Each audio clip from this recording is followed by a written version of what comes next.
probably do, a lot of you all already work with Finn, so I'll explain that a tiny bit at the very end. But I gave a talk a few months ago at MSP GeekCon, which is a conference built largely by MSP owners and operators for MSP owner and operators.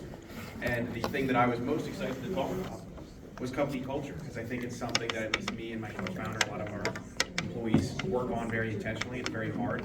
It's also coincidentally the one thing that I see, and I don't know if it's the therapist vibes I give off, but MSPs complaining to me about, whether it's their employees, whether it's the owners. It was very clear that company culture and being intentional about it wasn't something that was going easily, and it never does go easy. But I do have a question before I started. I think, Tim, you talked about business email compromise yesterday. Yes. So, we do security awareness and phishing training, but I have a crazy question for you all. If every time an email entered somebody's inbox that asked them to change banking information, a giant blinking red light that screamed, I don't know, literally it could actually scream at them for all I care at this point, and said, warning, somebody asked you to do something potentially risky, call this person, text them, walk down to their office, drive to their offices, do whatever you need to do to not trust this email. Do you think that would have actually prevented that crime, like a lot of that crime? Good. Good. Yeah. Because I was going through Verizon's DBIR. 28% of all dollars stolen through cybercrime was business email compromise and then invoicing and accounting related fraud after the fact. Yep. And it kept me up at night for a bit, how much I thought that would have actually stopped. If cybercrime was $8 trillion in theft and damages in 2023, that's an insane amount of money saved for just a stupid blinking red light. Yep. But I don't know, I can't get past that. Yeah. Um, Invent it. Interesting. So I'm Connor. I'm the CEO and co-founder of Finn. We're right back there. I got Shane with me. A lot of you I've known for quite some time. I've known James for probably almost as long as I've known the MSP industry, which is 3 years, 4 years at this point. I don't know what else to tell. I'm a triplet. I'm about to have twins. So There you go. yeah, congratulations or condolences. Whatever you prefer, I'll give you my address so you can send the gift over to me. You're gonna Or need lattes, it. yeah. So yeah, that's me. The company culture misconceptions. One of my favorite quotes is by a guy with the name of Alan Watts. Does anyone know who Alan Watts is? Yes. Philosopher, yeah. Musician, right? No. Oh, I don't think so. An American philosopher from the mid 1900s. So his quote is, "All that you see out front of you is how you feel inside your head." And every time I'm talking with MSPs, or anyone really, this is not an MSP endemic problem or issue, building company culture that actually works for everybody. It's a people problem. At the end of the day, it's all about communication. Like I said, I'm gonna start giving off some therapist vibes, and I don't intend it, but I don't know. I ask questions and try to get to the reality of what a lot of people believe and why they believe it. And that usually goes straight to company culture for some reason. And so what I really quickly realized about a lot of the conversations I was having is like, it wasn't that people were perceiving that something was going on or something was not happening. And when you talk to them about how their business actually operated, it was completely something else. And so it was really clear to me, it's like there was this picture, all that somebody had seen out front of them is just how they were feeling, and it wasn't necessarily reflective of how their business was operating. This also applies to all the vendors. It applies to every company, every person, but it's just people. So the biggest misconception I hear people talk about is they think that their culture begins, starts, ends, and is completely encapsulated by the benefits packages that exist at their companies. Whether that's from the owners top down or the employees who work somewhere. A huge factor in why people will decide to work with you, and also their happiness at some level, is going to be the benefits to begin with. The salary, how many people have dealt with techs leaving because they can get a higher salary at an enterprise doing IT work there? A lot of people, a lot of MSPs have told me about that. The health insurance, dental insurance, life insurance, retirement, all that stuff. People think that this is the entirety of your culture, and I'll actually go through why I think that's false. It's actually the bedrock that you have to lay to begin building culture. So we'll go through, if anyone knows Maslow's hierarchy of needs, I just ripped it straight off and tried to apply it to a business and then got it a presentation. So it's a little bit of an experiment going on here too. But that's the first misconception I see. Another misconception is that people don't want to work.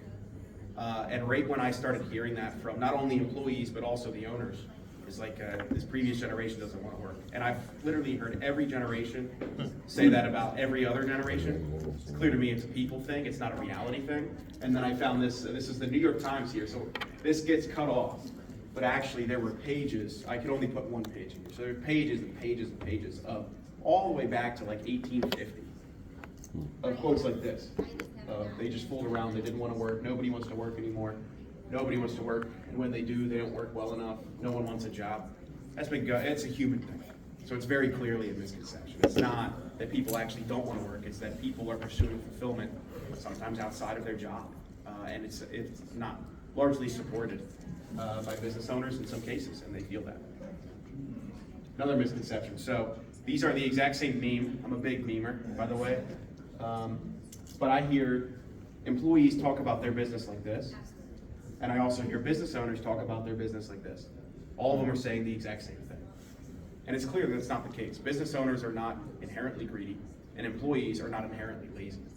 It's a combination of misconceptions, it's a combination of expectations you have of each other that are not being spoken and met. Going back to the therapist vibes, it's all about communication. And I have a bunch of stuff that we do at our company. Feel free to rip it off and use it yourself. What works for you might not, what works for me might not work for y'all, but it's at least how we figured out how to have intentional communication with each other. And here's some other misconceptions. My employers are greedy, they're pinching pennies, they want a bigger yacht. There's a certain business owner in the channel, very large company, who has a yacht. Yeah, I think everyone knows it. Yeah, I know it is. In that case, it might be true. Yeah. Especially the name of the yacht kind of gives it away, but Not RMM. off the presentation, I'll explain that story. I mean, I gotta be Never my employees are greedy, they just want more for doing less. I hear that a lot. If any of these are applying to you, it's not evidence that you're right or you're wrong. It's evidence that there's something not existing in your company around communication with your employees about the opportunity that you have the opportunity that they'll have with you. And just issues with communicating what actually can exist at your company and what can't exist, what you want out of it. A lot of times, I don't know if y'all have had conversations with technicians, but I talk with close to 1,000 MSPs a year at this point, if I'm being honest. It's my only job. And I hear all the time, it's like, well, this is how my owner, they probably talking about some of y'all, although I don't talk to y'all, your employees, people in your position, rather. And they say, well, I'm upset with my business owner for XYZ reasons. They're not telling me about the financials that I want. They're not helping me understand if I can get a raise. They're not helping me understand if there's going to be opportunity or why we're doing these other things. And my first question is always very simple. Did they tell you it'd be any different than it is right now? Did your business owner, it's their business, it's not yours. It's y'all's business, it's not theirs. Did they tell you it would be any different than it is right now? And if the answer is no, then you should probably stop complaining about it or find a new job.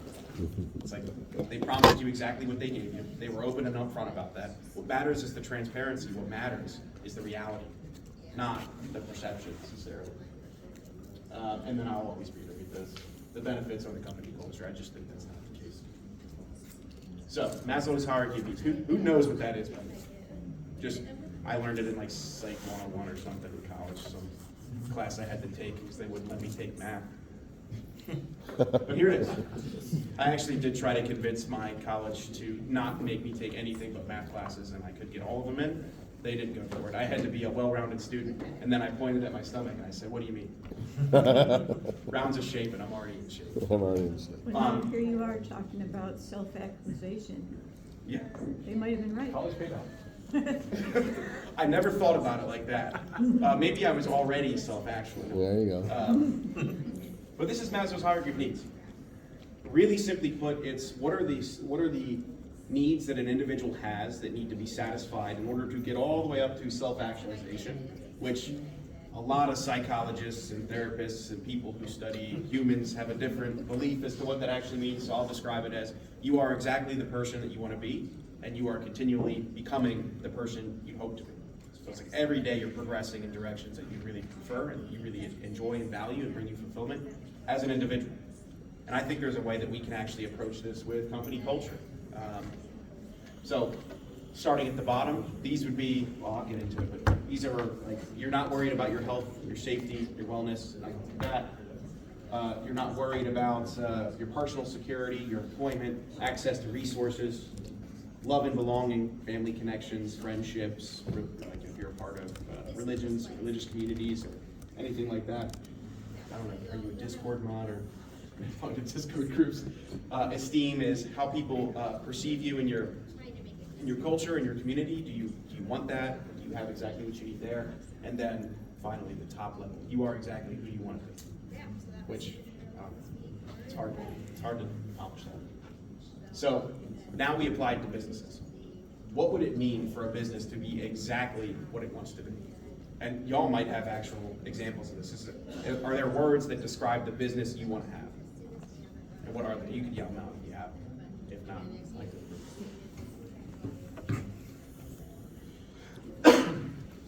Okay, yes, no. But in my mind, a self-actualized business is if we are exactly who we want to be, we are the best at what we do. That could be, I don't know, I have a friend that has an MSP in Toledo, Ohio. So it's like, we are the biggest proponent of small business cybersecurity and IT in Toledo, Ohio. Everyone respects us and they know that we do a great job and our customers really, really enjoy working with us. That's an example of what business is. They are the best at what they do. You know, we also exist in a worldwide market largely, and now there are huge MSP roll-up organizations and Arctic Wolf, whatever they are and will be, or whatever that is. You're competing with people that exist around the world to serve the clients that you serve today in some cases. So if you are not the best at what you do, your voice is gonna get drowned out. The message that you have, the value you can bring, is slowly gonna get drowned out by other people who believe they are the best at what they do and are trying to improve. For Esteem as a business, you are all completely aligned on the company mission. So who here has like a bunch of leadership teams, whether it's one or whether it's multiple, that end up working with each other? Yeah. Assuming all of you do, actually. I hope all of you do. If not, I guess we can talk about it. But I shouldn't be giving you advice about the business structure. It is one of the most damaging things, and I felt this personally, when your leadership team is even just slightly misaligned. If all of you feel like you're serving a slightly different customer segment, if all of you feel like you are serving them in a slightly different manner, if your priorities aren't, like the top 10 priorities of your whole company aren't completely accurate and in line, 1 through 10, with all of your leaders, very quickly you'll get to a place where your business is running in different directions, and the pain that you will feel isn't that your business is stretching itself apart until it's gonna be too late. You'll have all of these, I'm trying to figure out what were some of the issues that I was running against in my own company. It was like, who do we actually serve? In our case, it's MSPs. Do we want to serve MSPs of this type or of this type? And I'd arrive at a question, I'd be like, why do we care? Like, is it an MSP? Are we helping them serve their clients? Are we selling to their end clients? Like, no, we're selling to the MSP, great. It's like, that's it. That's the end. The clients are MSPs. And I know a lot of MSPs that serve specific verticals. The whole cyber insurance talk today, the single biggest driver of actually Fin is just cyber insurance. It's actually a really lucky thing for us to have fallen into at this point. So you might have a similar thing that's driving demand for your clients.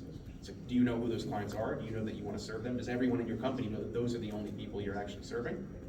If not, you'll have some misalignment. We are fulfilled by our work.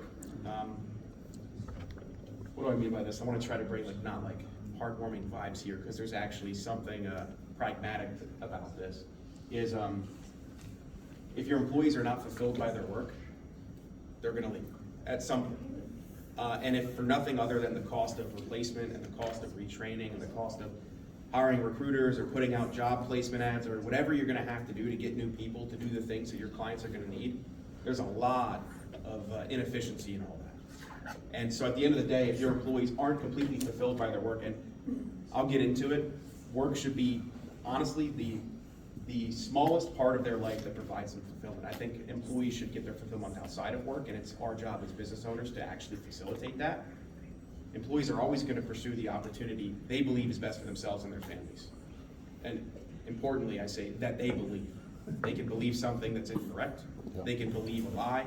They can believe anything you want them to in a lot of cases, but they will pursue what they believe is the best opportunity. And a lot of times that just has to do with fulfillment outside of work, especially if they're not up in the, have ownership or management abilities or opportunity elsewhere. Safety needs, we will continue to work here. So when I gave this presentation in in May.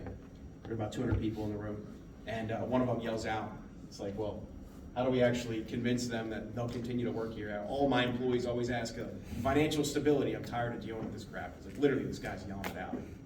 I was like, oh, well, that's real easy, you know, show them the bank account. And he's like, well, what if I don't want to do that? I was like, what information do they need to do their job? Is it related to budget? Is it related to headcount?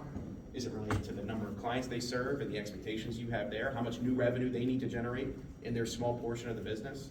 It's like whatever the actual information that exists that they need in order to feel like they're gonna continue having a job and the company's gonna continue existing. It's like, that's the right amount of information to give them.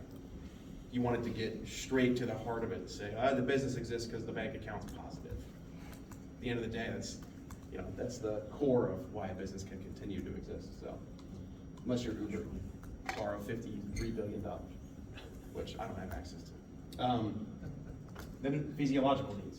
We don't worry about our health or our wellness. So this does tie into benefits.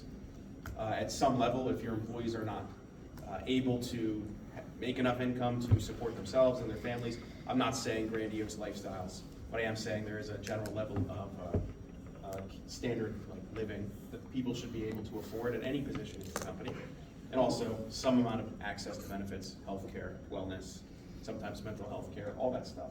If people are worrying about the base layer, they're not going to get all the way up to you can arrive at a company that is the best at what they do. So I guess what I'm trying to set up today for y'all is if these statements starting down here are not true, you'll never arrive at the top, which is you are a business that is the best at what you do. And however you decide to define that. In our case, we define it vastly differently than a lot of our partners define it. And each partner defines that in a vastly different way. And here are examples of how you can actually identify that you are at certain levels of this. I don't want to call it Connor's hierarchy of needs because it's really, so we'll call it Maslow's still. Maslow's for business. You are self-actualized. You have raving clients. There are no less than 4 dozen MSP influencers that'll tell you all you need is your clients to recommend that you work with, that other people work for you. They can be your best source of generation for business. And they're absolutely right in that, by the way. But what they don't get into is you don't make raving clients by asking people to be raving clients. You make raving clients just by serving them in such a over-the-top fashion. A lot of the way Chick-fil-A is successful is you get served in some obtuse fashion, like, wow, this is a different experience. I didn't expect this. I don't feel like I paid for this quality of service, and yet they cared for me this much. That's insane. You don't turn clients into raving clients by asking them to be raving clients. You turn clients into raving clients by serving them in a way that'll make them. I think a lot of people put the cart before the horse there. I know I've done it at times. That's not to say you shouldn't go out and get customer testimonials and send them off to people. I'll actually share with you one thing that I did for some of our employees. So when we were describing how we hire and why we hire certain people and what we're looking for in the hiring process, because we have a completely non-standard way of hiring.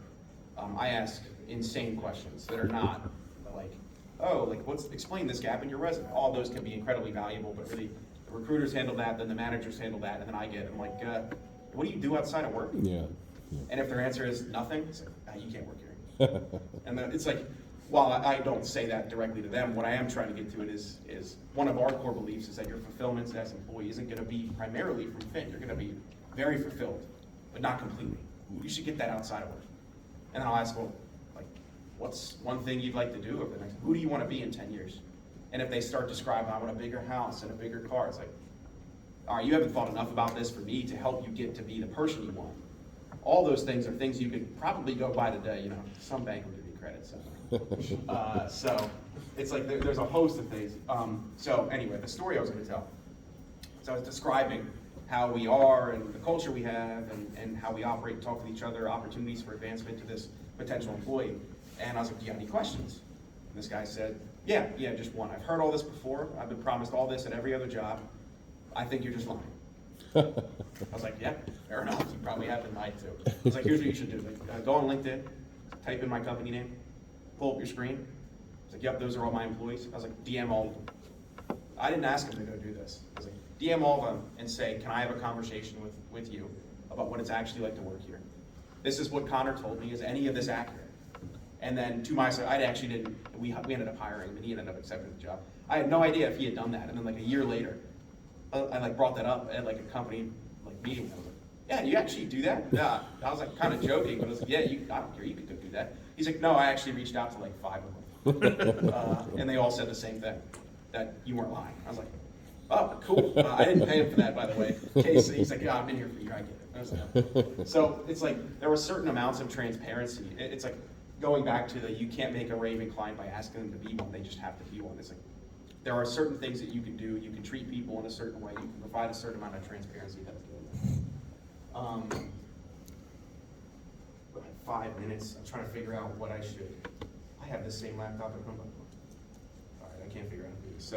So how do we create some of this? I'll get through as much as I can.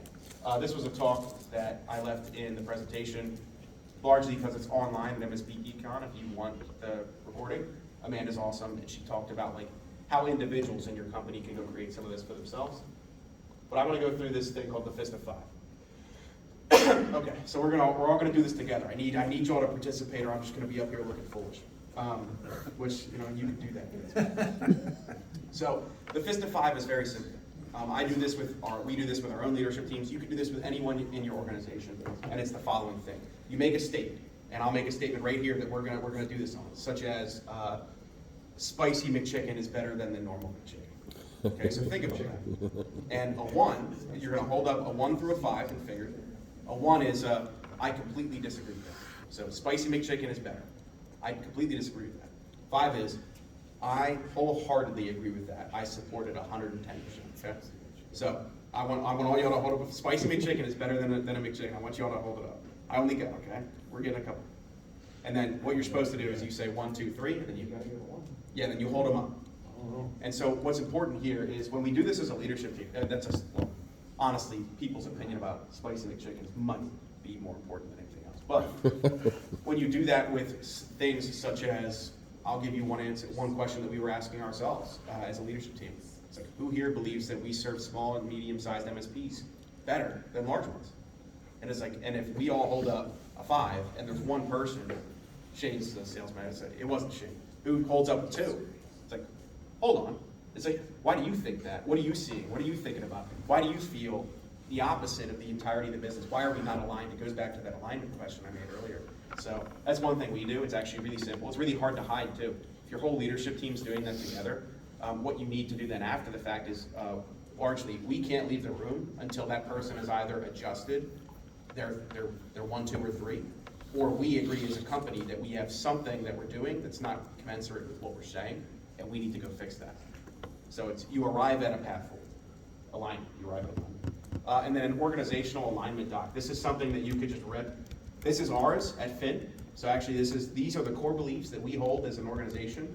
And it's really simple. This is exactly what you should do as a company. Why do we exist? So why does your company exist? When you think of the company that is gonna be the best at what they do, it should be something along the lines of this why we exist statement. We exist to provide cybersecurity and IT help in this community. We help those businesses grow in a best way as possible, and we protect them where others can't, so that they can continue being the business they want to be. But this is Finn. And then you have a set of core values.